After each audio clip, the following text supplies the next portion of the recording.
Hola, buenas tardes. Mi nombre es María del Carmen Ascensión Medina, estudiante de la materia de Economía Gerencial del MBA de la Universidad de las Américas, Puebla. Este es un proyecto en el que expondré dos temas, que es Pensando como un economista y Economía empresarial. A continuación, iniciemos con Pensando como un economista. Iniciemos por definir qué es economía. Nos apoyaremos de estos autores, Samuelson y Nordhaus, que nos dice que la economía estudia la materia en que las sociedades utilizan los recursos escasos para producir mercancías valiosas y distribuirlo entre los distintos individuos. Como podemos ver, está resaltado aquí que los recursos son escasos. Efectivamente, lamentablemente, los recursos con los que cuenta cualquier familia son escasos para satisfacer todas sus necesidades. Los ingresos con los que contamos no es el único recurso escaso, también lo es el tiempo que disponemos. Incluso si tuviéramos mucho dinero y pudiéramos comprar lo que deseamos en un solo día, este sería escaso, no nos alcanzaría y no podríamos satisfacer dos necesidades a la vez.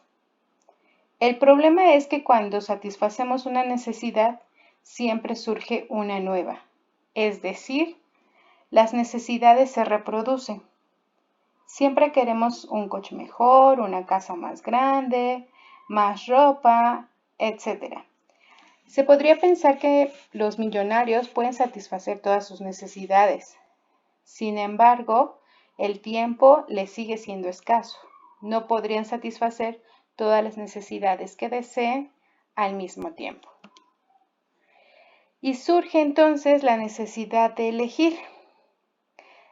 La economía nos ayudará a decidir cómo usar estos recursos escasos de la mejor manera posible para satisfacer el mayor número de necesidades. Para ayudarnos a entenderlo, pues nos apoyaremos de la técnica que aplican los economistas. Pero ¿cómo proceden los economistas para realizar estas tareas? Los economistas utilizan el enfoque científico para entender la vida económica. Esto implica observar las cuestiones económicas y obtener información de la estadística y de los registros históricos. Además, los economistas han desarrollado una técnica especializada que se denomina econometría, la cual aplica la herramienta de la estadística a los problemas económicos. En esta parte podemos obtener principalmente dos modelos, el que es el diagrama de flujo circular, que es un modelo simple en donde los actores son las empresas y las familias quienes interactúan en dos posibles mercados, que es el mercado de bienes y el mercado de servicios, así como el mercado de los factores de producción. Un segundo modelo es el modelo de la frontera de posibilidades de producción, en el que a través de una gráfica puede observarse cuánto se obtiene de un factor si se fabrica o se produce cierta cantidad del otro. Pues a esto vamos a concluir que la teoría de la elección racional supone que el individuo o agente tiende a maximizar su utilidad o beneficio y tiende a reducir los costes o riesgos. Los individuos prefieren más de lo bueno y menos de lo que les cause mal. Las relaciones económicas a menudo son complejas e involucran múltiples variables distintas y resulta fácil confundirse, lo que nos genera errores en la toma de decisiones. Error número 1 es medir los costes y los beneficios como proporciones y no como cantidades monetarias. El siguiente caso nos ayudará a ejemplificar este error. Supongamos que estamos en un salón de clases de 20 personas, de las cuales la mitad reprobó economía gerencial el primer año, es decir, 10 personas, o el 50% de estos. El segundo año, el número de estudiantes aumenta a 30 personas. En esta ocasión, el número de reprobados es 13, o lo que equivale al 43% de los alumnos. En otras palabras, La proporción de alumnos reprobados disminuyó, pero el número total o absoluto aumentó. Estos números tienen, digamos que tiene dos caras la moneda. Si quisiéramos defender al profesor, nos enfocaríamos en que el número de reprobados cayó del 50% al 43%. Pero si quisiéramos atacar, hablaríamos de que el número de reprobados subió de 10 personas a 13. Sí se ve la diferencia entre una proporción y el número total, ¿no? O el número absoluto. El segundo error es no tener en cuenta los costes de oportunidad. En cada decisión hay una alternativa y debemos de ver los beneficios o los costos que al no tomar esa alternativa nos genera. Con el siguiente ejemplo veremos esta aplicación. Aquí hay una decisión, saber si voy al trabajo caminando o en taxi. Si voy caminando, no voy a pagar dinero. Sin embargo, desde el punto de vista del costo de oportunidad, no puedo afirmar que el costo es cero, debido a que debo tener en cuenta que ir caminando me tomará un tiempo. Si ir caminando al trabajo me toma 30 minutos, mientras que ir en taxi me toma 10 minutos, el costo de oportunidad de ir caminando al trabajo expresado en tiempo será de 20 minutos, es decir, el diferencial. Si considero que caminar me reporta un beneficio a la salud, el costo de oportunidad de ir en taxi está representado por la suma de lo mejor que pudiera haber hecho con el dinero que me cobró el taxista, más los beneficios para la salud que dejé de recibir por no ir caminando. Es decir, cada uno de los lados tiene sus pros y sus contras, solo habría que hacer el análisis de cuál es lo que nos da mayor ventaja. El siguiente error es tener en cuenta los costos irrecuperables. Es un error bastante frecuente que a la hora de tomar la decisión vienen a nuestra mente. Y es que se quiere recuperar estos costos que fueron en el pasado. Estos costos ya se han producido, por tanto, tenerlos en cuenta en este momento es erróneo para la decisión, puesto que se deben de considerar solamente los costos y beneficios presentes y futuros, más nunca los pasados, ya que son irrecuperables. Seguramente nos hemos hecho algunas preguntas y este es un ejemplo. Si se lleva 2 años estudiando la carrera de economía, pero de pronto se pregunta si uno sería más feliz siendo músico, ¿cuáles serían las respuestas? Quizá a nuestra mente vendría los temas de, pues, no puedo dejarlo después de todo el tiempo y dinero invertido. Por lo tanto, no se animarían a dejarlo. Y alguna otra como, mis padres me matarían si lo dejo a estas alturas. Y entonces todo ello impide a tomar una decisión. Sin embargo, como lo hemos comentado, el considerar el costo que haya tenido en el pasado no es bueno para la toma de decisiones en el presente. Y ahora bien, nuestro último error es no comprender la distinción entre medio y promedio marginal. Veremos el siguiente ejemplo para comprenderlo un poco mejor. Suponga que su promedio de calificaciones en un curso es de 85. Si se va a obtener una puntuación de 80 sobre su próximo examen, su nueva puntuación media será 82.5. Es decir, el 85 que traíamos más el 80 del siguiente examen, en un promedio nos da 82.5. Dicho de otra manera, su puntuación media disminuiría, pero si obtuviera 90 puntos en el próximo examen, entonces el promedio sería de 87.5. Entonces, en esta situación, la puntuación media aumentaría. Si se hubiese sacado 85 en el segundo examen, entonces el promedio no cambiaría, porque la calificación del promedio fue 85 más 85, se sigue teniendo un promedio de 85. En el caso de obtener un 80 y el de obtener un 90, la diferencia marginal es de 5 puntos. De 80 pasamos, de 85 pasamos a 80, fueron 5 puntos. Y de 85 pasamos a 90, fueron 5 puntos. Unos hacia arriba, otros hacia abajo. La diferencia es de 5 puntos. Pero en el promedio, la diferencia está en 2.5. ¿Sí? Con este ejemplo, lo que queremos ver es que no es lo mismo considerar el medio o el promedio y el medio marginal. Entonces habría que poner mucha atención en cómo es el análisis y qué dato necesitamos considerar. Muy bien, pues para todo ello, los economistas dan por sentado que todas las personas persiguen su interés personal. Es decir, todos necesitan moverse para algo para el beneficio propio y pueden seguir a los incentivos.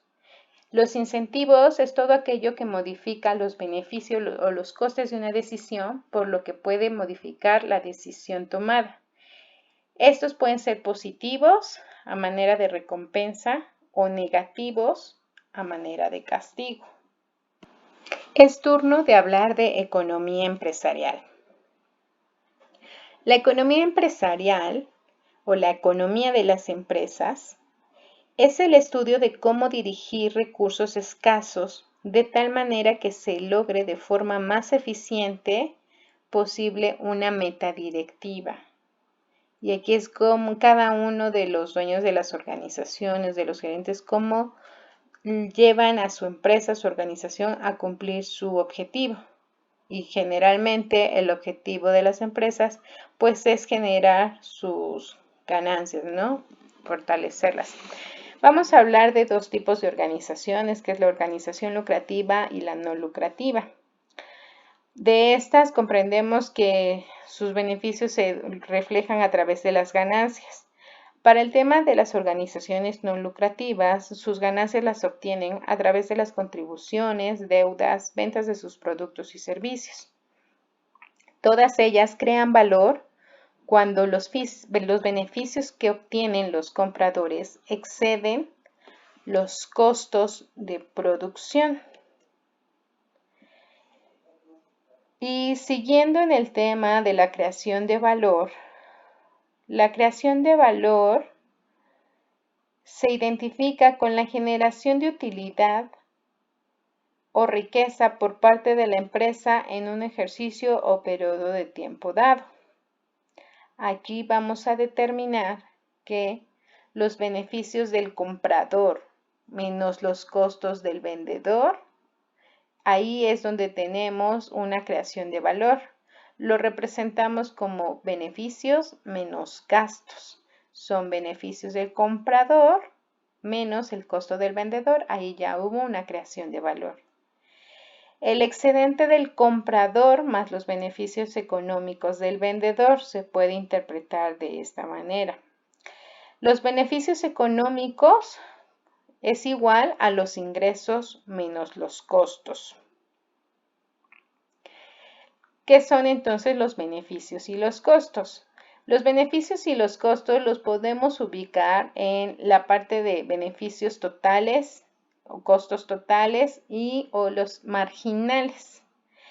Estos los vamos a identificar a través de las preguntas. Cuando se tienen los beneficios y costos totales es porque estamos respondiendo a preguntas de qué o cuál. Es decir, a qué mercado entrar, qué productos vender, qué estrategia. En este momento, para la toma de decisiones, debemos considerar los beneficios o costos totales. Si van a tomar los empresarios una decisión respecto a cuánto invertir, cuánto producir, cuánto gastar, entonces deben de tomar en cuenta sus beneficios y costos marginales para tomar la elección de su decisión. Todo esto nos lleva a la racionalidad limitada.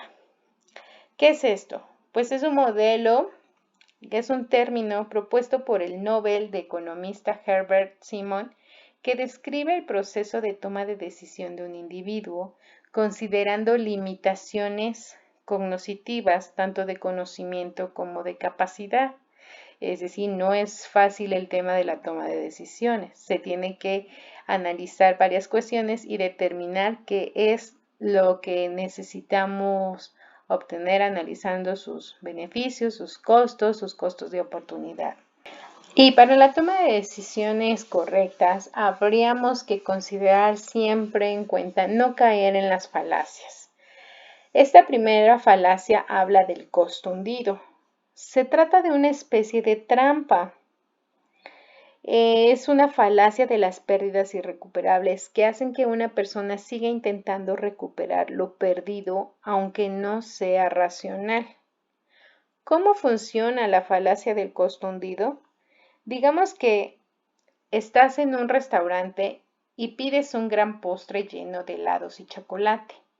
Después de unas cucharadas, te das cuenta que no quieres comer más, que estás satisfecho y que si continúas probablemente te dolerá el estómago. Si te lo comes porque ya lo ordenaste y tendrás que pagarlo, entonces estás tomando decisiones económicas con un sesgo. Si eres capaz de no comerlo, significa que tienes la capacidad de asumir y desprenderte de este costo hundido. Este es un ejemplo que da la profesora de la Escuela de Negocios de la Universidad de Leeds en Reino Unido. Es decir, aquí las personas que decidan por seguir comiendo el postre solo porque lo van a pagar, están cayendo en esta falacia, porque como ya hicieron el gasto, quieren recuperarlo y pues comerlo. La otra persona que no se lo va a comer, entonces se desapega y no está trayendo consigo ese pensamiento del costo que ya consumió en el pasado. La siguiente es una falacia de anclaje. El efecto anclaje es un perjuicio cognitivo provocado por la tendencia humana y es un argumento o evidencia que se tiene sobre algo a la hora de tomar decisión. Es decir, cuando una persona se encuentra frente a una fuente de información, sea de la naturaleza que sea, los datos que se presentan al principio quedan anclados en la memoria de la persona con mucha más fuerza que las posteriores. Por lo tanto, durante un proceso de toma de decisiones, el efecto de anclaje se da siempre que las personas utilizan inconscientemente la información percibida al principio a la hora de formar una opinión, emitir un juicio o tomar una decisión. En el momento en que forman el anclaje, el resto de las opiniones se forman en torno a esta información y de ahí se considera un sesgo cognitivo. Para explicar esto, para entenderlo mejor, veremos el siguiente ejemplo. Sabemos que los clientes antes de comprar un producto suelen comparar su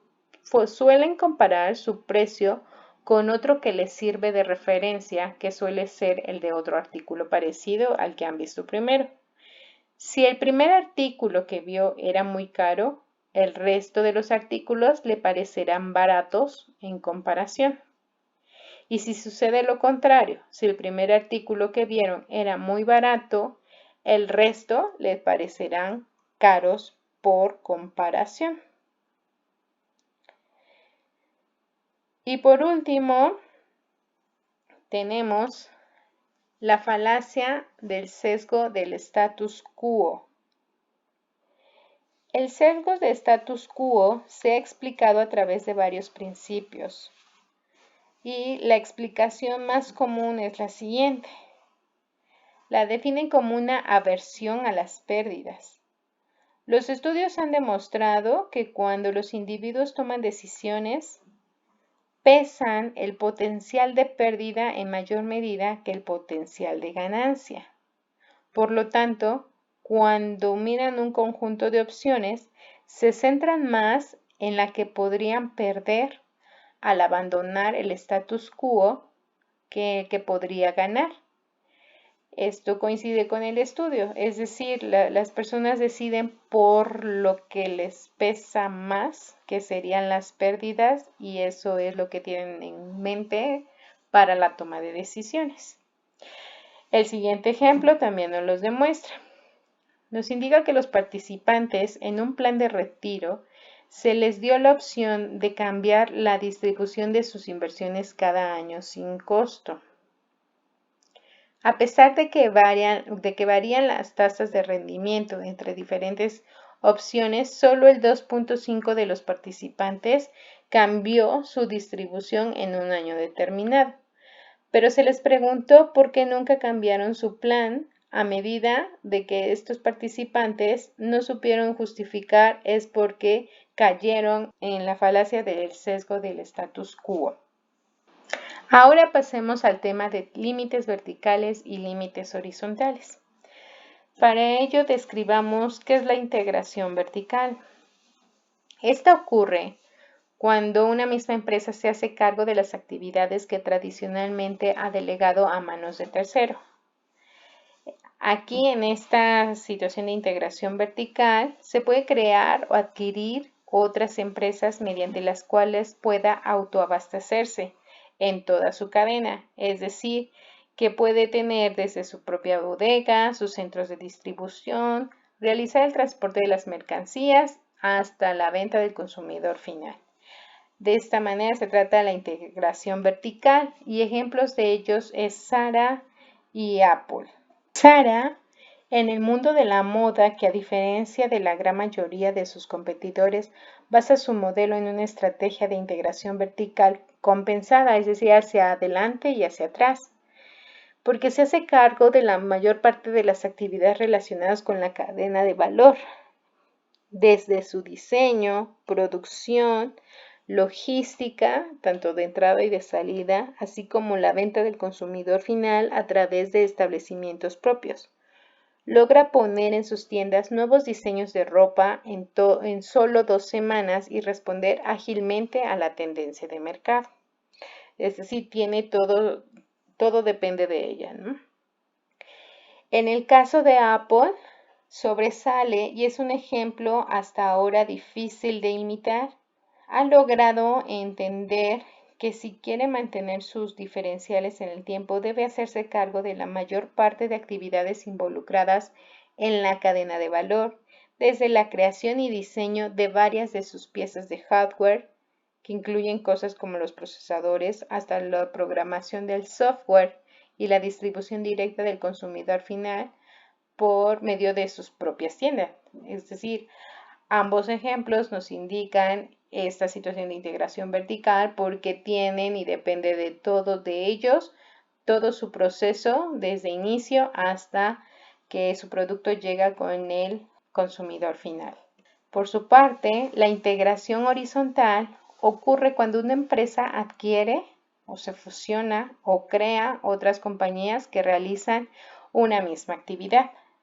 Es decir, producen bienes del mismo tipo o que incluso pueden ser sustituidos generalmente con el fin de lograr cubrir otros segmentos del mercado y aumentar su participación y poder dentro del mismo. Para estos ejemplos está Coca-Cola y Jugos del Valle y Mattel y Fisher-Price.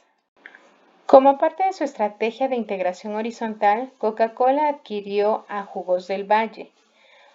De esta manera, Coca-Cola, además de gozar de su fuerte presencia en el mercado de las gaseosas, logra cubrir otros frentes haciéndose cargo de la fabricación de productos sustitutos, como los fueron las bebidas energéticas en un primer momento, como ocurrió con el lanzamiento de Powerade y de jugos, como sucedió posteriormente, en este caso, con Jugos del Valle.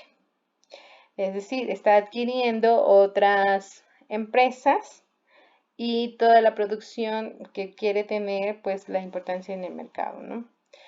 Mattel y Fisher-Price es otro ejemplo.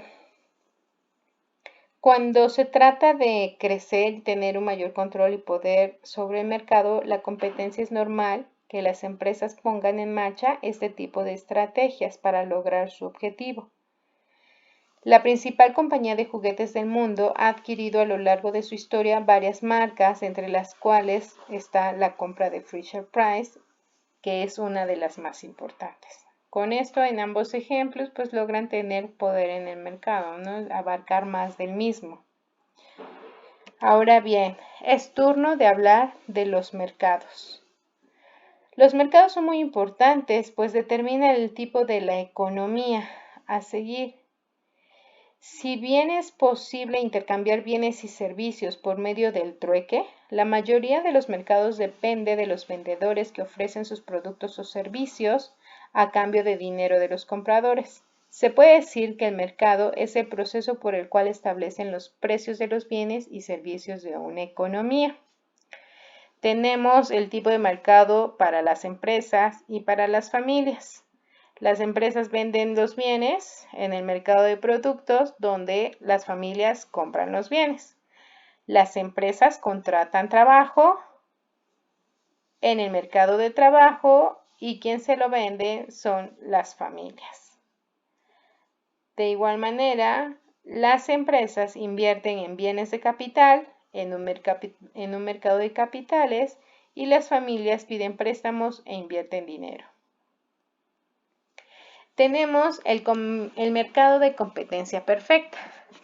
En este caso, hay muchos compradores y vendedores, todos comprando y vendiendo el mismo bien o servicio.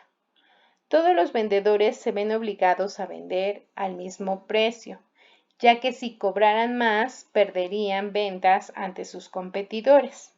Las empresas son precio aceptante, es decir, no pueden influir en el precio del mercado. Ahora bien, en el mercado de competencia imperfecta nos vamos a encontrar con monopolios, oligopolio, monopsonio y la competencia monopolística. Veamos cada uno de ellos. Los monopolios son creados gracias a las barreras a la entrada de estas y pueden ser políticas públicas, que nos habla de patentes o empresas públicas de servicios públicos, o la propiedad exclusiva de un factor de producción, es decir, una empresa que se adueñe de todas las minas de un mineral necesario en la producción de un bien. Otra barrera puede ser la estrategia de mercado, ya que las empresas dominantes en un mercado pueden bajar los precios ante la llegada de un nuevo competidor y así expulsarlo del mercado. Esta es una práctica ilegal. Y el monopolio natural, que a veces la tecnología necesaria para producir un bien puede provocar la existencia de un monopolio. Cuando se caigan en una de estas características, podemos hablar de los monopolios. Por su parte, el oligopolio es una clase de mercado en donde solo hay unas pocas empresas, 3 o 2. Hay cierta competencia y muchos compradores. La cuestión aquí es que cada empresa se preocupa de cómo reaccionarán sus rivales ante cualquier estrategia que emplee. Un ejemplo es el mercado de la telefonía celular, en donde las operadoras modifican sus precios cuando la competencia lo hace. La característica del monopsonio es que hay muchos vendedores, pero solo un comprador que determina el precio de mercado. Un ejemplo es una comercializadora de bananas que compra toda la producción a los productores agrícolas de un país o región. Por último, ya para concluir estos temas, tenemos la aplicación de un caso referente a los temas anteriormente expuestos y vamos a elegir el tema de la falacia del costo hundido. Para ello lo explicaremos a través de este ejemplo, que dice que hace unos meses María estudió el MBA online. Parecía una buena oportunidad y decidió apostar fuerte para salir sobresaliente. Sus estudios empezaron relativamente mal. sus notas, que son los beneficios, en este caso vamos a ubicarlo como los beneficios, no era muy alta y el promedio no acababa de ser rentable. Llegó a un punto en que había invertido más del 200% de las horas destinadas para su estudio y habría obtenido menos del 50% del beneficio esperado, y la situación no tenía pinta de mejorar. En este caso, el tiempo es su costo. Era el momento en que María debía aceptar y asumir la pérdida. Estaba saliendo más grandes sus costos que sus beneficios. Aquí ya se empieza a observar que estamos hablando obviamente del costo hundido. Y lo que hace interesante a los costos hundidos no es el gasto en sí, que no tiene nada especial, sino es la manera en que afecta a la toma de decisiones. A las pocas semanas de haber perdido la fe en sus estudios, recibió un mail de su profesor ofertando otra oportunidad para mejorar las calificaciones. Recordaremos que estos son sus beneficios. María sabía que no se iba a recuperar en su totalidad, porque ya le había afectado, pero pensaba ella que al menos decidiría que las pérdidas, que eran sus malas calificaciones, podrían reducirse. Cuanto más recurso le inviertes a un proyecto, ya a cualquier proyecto, una relación, una carrera, etcétera, más uno se ata emocionalmente y más cuesta abandonar ese proyecto. A la hora de decidir si dar de baja sus materias o continuar con ellas, María tuvo en cuenta el tiempo, esfuerzo y dedicación que había invertido en ellos, a pesar de que no iba a poder recuperarse. Aquí, en otra situación, cualquier persona racional solo habría considerado los gastos y beneficios futuros, no los pasados, los futuros, para determinar si le convenía seguir adelante o desertar. Pero esto no lo hizo María, por lo que fue una víctima de la falacia del costo hundido, porque no le gustaba perder ni abandonar un proyecto en el que le había invertido una gran cantidad de tiempo, de energía o en cualquier otro ejemplo de proyecto o dinero. María no quería aceptar la realidad. Prefirió sobreestimar los beneficios al final del proyecto, pensando en que todo lo invertido sería recompensado. ¿Cómo defenderse de la falacia del costo hundido? Esta es una recomendación para evitar caer en la falacia del costo hundido. María deberá buscar siempre el lado positivo, aunque haya invertido muchos recursos y ya no pueda recuperarlos. Seguro que aprendió algo valioso por el camino. Adquirió nuevos conocimientos que quizá en el futuro pudiera utilizar. Viéndolo así, pues quizá es menos doloroso abandonar su proyecto de estudios. Y nos dice Seth Godin que si una situación no va a mejorar a pesar de que inviertas más tiempo, dinero o energía, entonces lo mejor es abandonar, sin importar cuántos recursos lleves invertido hasta el momento. Nos dice Seth Godin que abandonar es de valientes. Pues es una tarea que toca decidir, pero es la aplicación del costo hundido que se aferra a uno al proyecto hasta el final y quiere ver recompensado todo lo invertido. Y pues tendría que poner en análisis para poder tomar la decisión correcta. Pues por mi parte esto sería todo. Muchas gracias.